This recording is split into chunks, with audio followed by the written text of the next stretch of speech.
اهلا وسهلا بيكم يا جماعه في حلقه جديده من حلقاتنا المتجدده دايما مع قناه حليم وتك. النهارده يا جماعه هنتكلم في مشكله. هي المشكله دي حلها بسيط جدا، ولكن في بعض الاحيان بتكون ازمه كبيره في الجهاز، وبسببها ما بيقدرش يشتغل الجهاز. مبدئيا احنا لازم نفهم ان دي البورده هتتكون من بروسيسور، وهنا الرامات، وعندكم هنا البطارية بتاعت الجهاز، وهنا طبعا المداخل ومخارج الكروت، وعندنا هنا والباور ال 12 فولت المسؤول عن البروسيسور، وهنا الشباية. طيب، وده مكان كارت الشاشة، وده مكان كارت البي سي اي او اي كارت بي سي اي خارجي، سواء كارت لان او كارت صوت. طيب، دلوقتي بالنسبة دي تفاصيل البوردة. احنا بالنسبة لنا دلوقتي عندنا مشكلة كبيرة بتحصل احيانا، وهي ان الوقت والتاريخ ما بيكونوش مظبوطين في الجهاز، وده اول عيب بيكون بسبب المنطقة هنا، وهو البطارية اللي بتكون موجودة هنا. البطارية دي هي بتكون عبارة عن بطارية هي زي دي بالظبط. يعني انا هحاول اقرب لكم عشان بس رقمها يبان. رقم البطارية اللي هو بيكون 2032. انا هحاول ابينه لكم هنا برضو اكتر.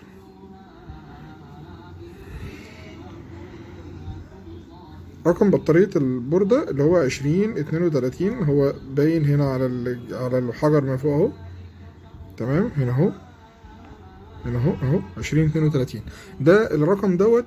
كل بطارية بيكون فيه ارقام متنوعة لاجهزة متنوعة، ممكن تكون البطارية دي بتشغلها او بتدعمها او لا. فاحنا بالنسبه لنا النهارده احنا بنتكلم عن الحاجه اللي تخص البورد بتاعت الكمبيوتر، فهي رقمها اللي هي 2032. طيب، منين اعرف ان البطاريه دي فيها مشكله او لا؟ طبعا هي البطاريه دي ليها عمر افتراضي وليها شحن معين، فمجرد ما بتقل عن الشحن بتاعها فبتعتبر انها ما بتقدرش تغذي الجهاز في وقت ما هو مطفي. طب احنا عايزين نعرف الاول ايه سبب وجود البطاريه دي. سبب وجود البطاريه دي ان هي بتحفظ الوقت والتاريخ، وبتحفظ السيف بتاع البورده، سواء انت عملت اي اعدادات على المذر بورد. بتقدر ان هي تحفظها، بتقدر ان هي تخلي لك الجهاز دايما فاكر الوقت والتاريخ، وفاكر الداتا اللي اتسيفت عليه اخر حاجه، ما بتعملش فيها مشاكل. طيب، احنا دلوقتي نعرف منين ان المشكله موجوده في الحجر او لا؟ طبعا احنا هنجيب الجهاز بتاعنا المعتاد اللي هو الافو. طيب، بالنسبه للافو ده احنا هنجيبه وهنبدا ان احنا نشغله ونظبطه على الوضعيه اللي هي بتاعه التيار، مش المتردد، مش الكهرباء اللي هي الاي سي. احنا عايزينه على الدي سي، فالدي سي هنظبطه على 20. طب ليه 20؟ الحجر ده المفروض ان هو 3 فولت، فال 3 فولت ده احنا مش لو جينا عملناه على الاثنين بالنسبه له قليله، فاحنا دايما نعمل على الرقم الاعلى، فاحنا نعمله على 20 عشان يبدا يقرا لنا هنا 2، او يقرا لنا اللي فاضل فيه، او الحجر شحنه قد ايه. طيب، هو هنا ده الموجب، فهنحط معاه اللون الاحمر، وهنا وتحت الجزء اللي تحت ده السالب، هنحط معاه اللون الاسود، فبالتالي هيظهر لي هنا قرايه. طيب، القرايه دي ما كملتش واحد في المية شحن، يعني دي كده مش مشحونه، ده كده البطاريه دي فاضيه. طيب، ممكن نقيس بقى بطاريه مليانه زي دي مثلا، نبدا ان احنا نشوفها ونشوف الرقم او القرايه اللي هتجيلنا. بصوا هنا بقى، هي هنا المفروض البطاريه دي بتكون 3، ف2 و6، فبالنسبه لنا دي بتكون حاجه مظبوطه وكويسه جدا. فاحنا على الرقم ده احنا كده كويسين، يبقى البطاريه دي بالنسبه لنا مشحونه، يبقى هي دي افضل بطاريه ممكن ان احنا نقدر نستخدمها على البورده. طيب، احنا طريقه تركيب البطاريه بسيطه جدا وسهله جدا، وطريقه شيلها برضو بسيطه وسهله. اولا، هي البطاريه هتلاقي في البورده هنا في حته حديد هنا اهي. طيب، بتيجي تركب البطاريه، بتركبها كده، بتدخلها كده، وبتخلي الحته الحديد دي اخر حاجه انت بتتك عليها، بحيث انت تسمع صوت التكه دي. طيب، انا عايز افكها ازاي؟ حته الحديد دي بضفري كده وادوس عليها، فالبطاريه هتطلع في ايدي.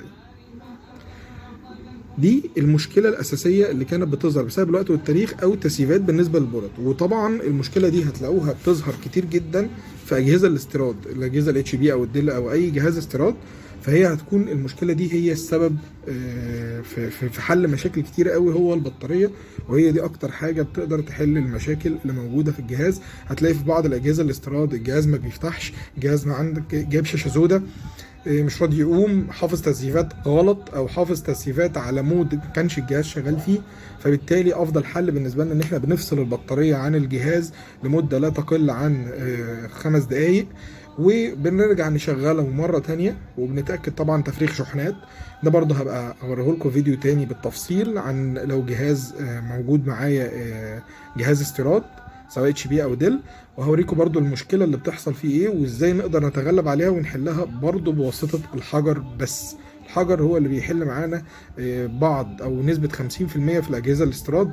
فدي رغم ان هو حاجة بسيطة جدا، رغم ان هو هتلاقيه بيحل مشاكل كتير جدا. طبعا زي ما قلت لكم هو الحجر ده متوفر في اي مول، او لو عايز تطلبه من عندنا مفيش مشكلة. الحجر تكلفته تقريبا بتكون على حسب النوع، في انواع بتكون تكلفتها يعني بسيطة 10 جنيه او 15 جنيه، في انواع تانية بتكون نظيفة شوية باناسونيك مثلا بتكون في نسبة 25-30، يعني في الرنجات دي بتختلف من منطقة للتانية.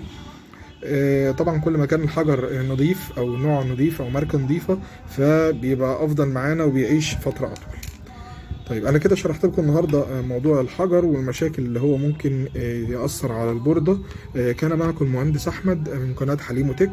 شكرا ليكم يا شباب، وما تنسوش طبعا اللايك والاشتراك في القناة عشان يوصل لكم كل جديد. شكرا والى اللقاء.